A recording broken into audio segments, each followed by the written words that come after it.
ഗാസയിൽ വെടിനിർത്തിയാൽ മാത്രമേ തങ്ങൾ ഇസ്രായേൽ ആക്രമണത്തിൽ നിന്നും പിന്മാറുകയുള്ളൂ എന്ന ഇറാൻ സുപ്രീം നേതാവ് അലി ഖുമൈനിയുടെ പ്രഖ്യാപനം ഏറ്റവും സമ്മർദ്ദത്തിലാക്കിയിരിക്കുന്നത് ബെഞ്ചമിൻ നെതന്യാഹുവിനെ തന്നെയാണ്. എത്രയും പെട്ടെന്ന് ഇസ്രായേൽ ഗാസയിൽ വെടിനിർത്തൽ നടപ്പിലാക്കണമെന്ന ആവശ്യവുമായി ജർമ്മൻ ചാൻസലർ ഒലാഫ് സ്കോൾസും ഫ്രഞ്ച് പ്രസിഡന്റ് ഇമ്മാനുവൽ മാക്രോണും ബ്രിട്ടീഷ് പ്രധാനമന്ത്രി കെയർ സ്റ്റാർമറും രംഗത്ത് വന്നിരിക്കുകയാണ്. എത്രയും പെട്ടെന്ന് ഗാസയിൽ ഇസ്രായേൽ യുദ്ധം അവസാനിപ്പിക്കണമെന്നും ബന്ദികളെ മുഴുവനും മോചിപ്പിക്കുവാൻ ഹമാസ് തയ്യാറാവണമെന്നും ഗാസയിലെ ജനങ്ങൾക്ക് ആവശ്യമായ അടിയന്തര സഹായങ്ങൾ വിതരണം ചെയ്യുവാനുള്ള സൗകര്യം ഉടനെ ചെയ്യണമെന്നും 3 യൂറോപ്യൻ നേതാക്കളും സംയുക്ത പ്രസ്താവനയിലൂടെ ആവശ്യപ്പെട്ടു. അതേസമയം വെടിനിർത്തലിന് തയ്യാറാകുവാനുള്ള അമേരിക്കൻ സമ്മർദ്ദത്തിന് വഴങ്ങേണ്ടി വരുമെന്ന സാഹചര്യത്തിലാണ് നെതന്യാഹു അകപ്പെട്ടിരിക്കുന്നത്. ജർമ്മനിക്ക് പിന്നാലെ അമേരിക്കയുടെയും സമ്മർദ്ദം ഇസ്രായേലിന് മേൽ മുറുകിക്കൊണ്ടിരിക്കുകയാണ്. ഹമാസിനെ പൂർണ്ണമായും ഇല്ലാതാക്കിയതിനു ശേഷം മാത്രമേ യുദ്ധത്തിൽ നിന്നും തങ്ങൾ പിന്മാറൂ എന്ന് ആദ്യം മുതൽക്ക് തന്നെ പ്രഖ്യാപിച്ച നെതന്യാഹുവിന് വലിയ പ്രതിസന്ധിയാണ് ഇപ്പോൾ സൃഷ്ടിച്ചിരിക്കുന്നത്. അമേരിക്ക മുന്നോട്ട് വെച്ച വെടിനിർത്തൽ കരാർ ഭേദഗതിയോടുകൂടി അംഗീകരിച്ചാൽ പോലും അത് ഇറാന്റെ ആക്രമണ ഭീഷണിയെ ഭയന്നുകൊണ്ടാണെന്ന വ്യാഖ്യാനം വരും.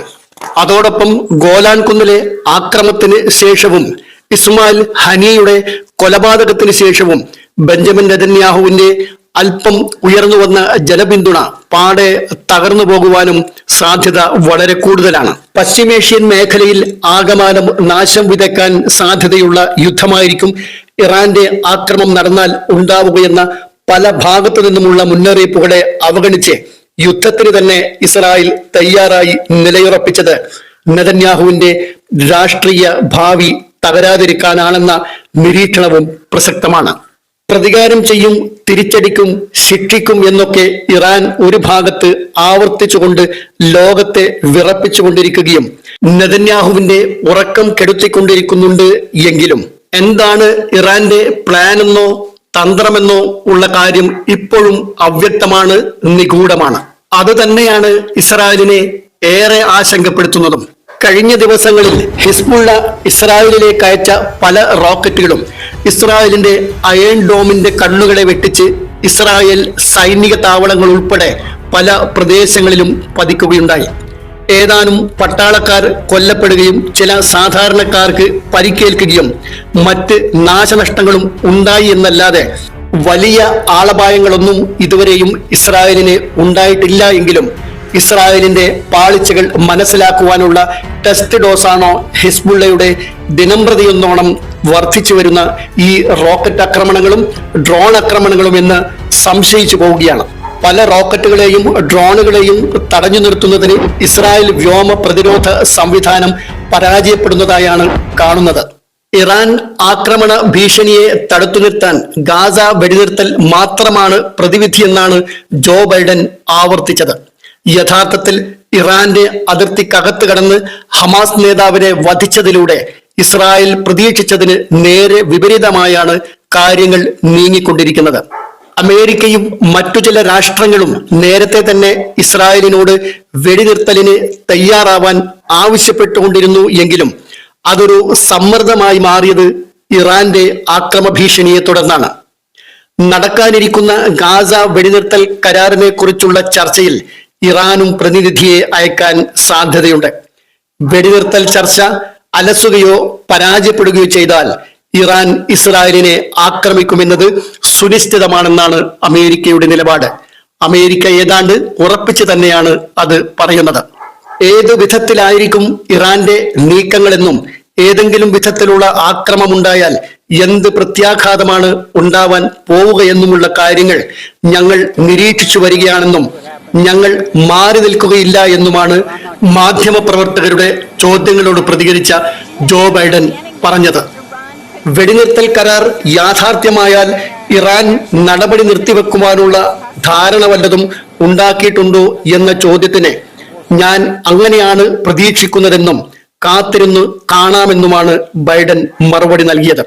ഒരു ഭാഗത്ത് നയതന്ത്ര ചർച്ചകളിലൂടെ സഞ്ചരിക്കുമ്പോഴും മറുഭാഗത്ത് ഇറാനും ഇസ്രായേലും തങ്ങളുടെ സൈനിക അഭ്യാസങ്ങൾ നടത്തിക്കൊണ്ടിരിക്കുകയും മിസൈലുകളും മറ്റ് പടക്കോപ്പുകളും സജ്ജമാക്കിക്കൊണ്ടിരിക്കുകയുമാണ്. അതേസമയം തെഹ്റാന്റെയും ബെയ്റൂത്തിന്റെയും നീക്കങ്ങളെ തങ്ങൾ സൂക്ഷ്മമായി നിരീക്ഷിച്ചുകൊണ്ടിരിക്കുകയാണെന്നും ഏത് ആക്രമണങ്ങളെയും നേരിടാൻ തങ്ങൾ സജ്ജമാണെന്നും ഇസ്രായേൽ പ്രതിരോധ മന്ത്രി യോവ് ഗാലന്റ് അറിയിക്കുകയുണ്ടായി. ഈ തയ്യാറെടുപ്പുകൾ ഭയം കൊണ്ടോ ഭീതി കൊണ്ടോ അല്ലെന്നും അദ്ദേഹം കൂട്ടിച്ചേർത്തു.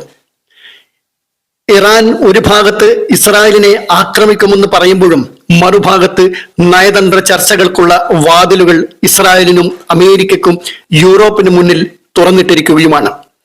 ഗാസ വെടിനിർത്തൽ അല്ലാതെ മറ്റ് യാതൊരു വിട്ടുവീഴ്ചയ്ക്കും തങ്ങൾ തയ്യാറല്ല എന്ന് ഇറാൻ ആവർത്തിക്കുമ്പോൾ അമേരിക്കയും ജർമ്മനിയും മറ്റ് രാഷ്ട്രങ്ങളും ഇറാന്റെ ഈ ആവശ്യം അംഗീകരിക്കുവാൻ തന്നെയാണ് ഇസ്രായേലിന് മേൽ സമ്മർദ്ദം ചെലുത്തിക്കൊണ്ടിരിക്കുന്നത്. പുതിയ ഇറാനിയൻ പ്രസിഡന്റ് മസൂദ് പെസഷ്കിയാനും ഇസ്രായേലിനെതിരെ ശക്തമായ നിലപാട് തന്നെയാണ് കൈക്കൊണ്ടിരിക്കുന്നത്. ഗാസയിൽ വെടിനിർത്താൻ ഇസ്രായേൽ തയ്യാറായില്ല എങ്കിൽ ഇറാന്റെ ഭാഗത്തു നിന്നുള്ള ആക്രമണം ഉണ്ടാവുമെന്ന് തന്നെയാണ് അദ്ദേഹവും ആവർത്തിച്ചത്. അത്തരത്തിലൊരു വിട്ടുവീഴ്ചയ്ക്ക് നെതന്യാഹു തയ്യാറാവുമോ? ഏറിവരുന്ന ലോക സമ്മർദ്ദങ്ങൾക്ക് വഴങ്ങി നെതന്യാഹു ഗാസയിൽ വെടിനിർത്തിയാൽ അത് ഇറാൻ ഇസ്രായേൽ യുദ്ധഭീഷണിയെ അവസാനിപ്പിക്കും എന്ന് മാത്രമല്ല, മേഖലയിലെ സംഘർഷങ്ങൾക്ക് തന്നെ അവസാനം കുറിക്കുവാനും ഭയാനകമായ കൂട്ടക്കുരുതിയിൽ നിന്നും ജനങ്ങളെ രക്ഷപ്പെടുത്തുവാനും അത് മുഖേന സാധിക്കും. തന്റെ രാഷ്ട്രീയ അഭിമാനത്തെ സംരക്ഷിക്കുന്നതിന് വേണ്ടിയും തന്റെ അധികാരത്തെ നിലനിർത്തുന്നതിന് വേണ്ടിയും ഒരു മേഖലയെ മുഴുവനും അവിടുത്തെ ജനസമൂഹത്തെയും നശിപ്പിക്കുവാൻ ബെഞ്ചമിൻ നെതന്യാഹു തയ്യാറാകുമോ എന്നത് പ്രസക്തമായ ചോദ്യമാണ്. അത്തരത്തിലുള്ളൊരു പര്യവസാനം ഉണ്ടാവാതിരിക്കട്ടെ എന്ന് നമുക്ക് ആശിക്കുകയും അതിനുവേണ്ടി പ്രാർത്ഥിക്കുകയും ചെയ്യാം.